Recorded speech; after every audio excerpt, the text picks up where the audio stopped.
Hello everyone. I was looking around the awarded tab when I stumbled across this level, and I thought to myself, wow, this looks great. If I ever start moving, what could possibly go wrong here? And then, yeah. So Geometry Dash probably needs a Parallax tutorial, right?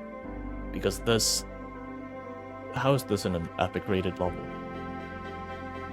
The problem with this is that the parallax is locked to player, and that makes this extremely choppy turning. It doesn't follow the camera, which is what the parallax should follow the camera to make it smooth. And yeah, this is not it. So I thought, yeah, let me let me cook up this awesome tutorial for you. I think every Geometry Dash player should know this, especially if they're a creator.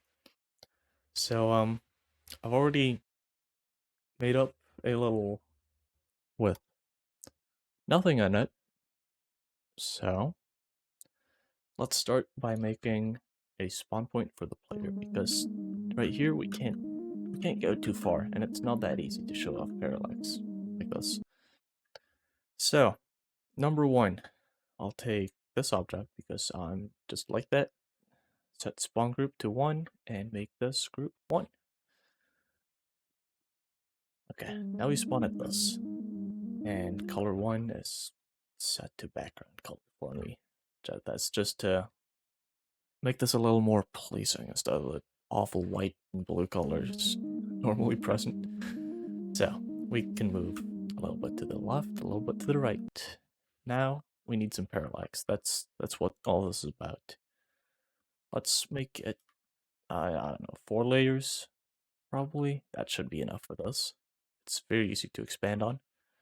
So, before I start placing move triggers, let's give this group 2, because that's next free.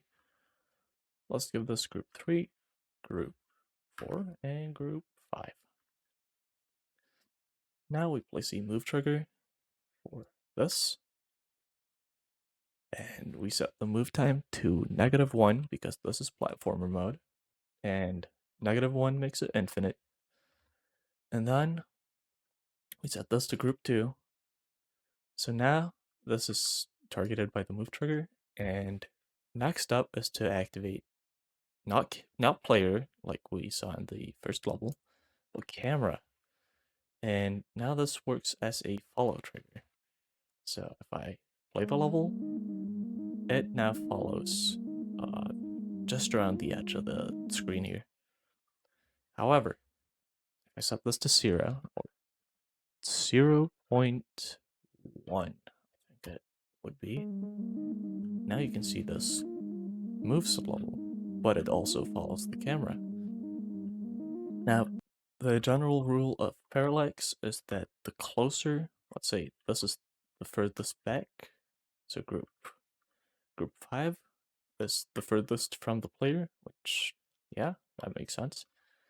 So, general rule, the closer it is to the player, the less it should be on screen. So, if you see at this, if you look at this, you can see now it's off screen, and now it's off screen. So, if this is the closest, we need to make the second one stay longer on screen than the first one. So, we target group 3, and let's set this to 2 and see what happens. Okay. So now we can see those move at the same pace in that direction. Let me move this a little bit over just to make it simpler. And now you can see that the first object, the closest one, gets off screen before the second one, which is what we want. Now for the next two, it's basically just the same. You copy the trigger, you make it target number 4, lock the camera, and let's make that 3. Checking that it still works. Yes, it does. You can see group 4 stays on screen the longest, then group 3, then group 2. This should be true for the other direction as well, which it is, so perfect. Last trigger, trigger 5, or group 5, my bad, and point 4. That should make our 4-layer parallax just that simple.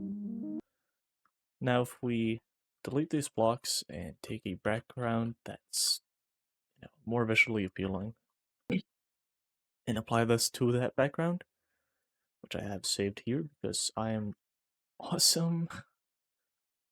Now we have this basic cloud background. So let's make this group 2, then this group 3, group 4, and group 5.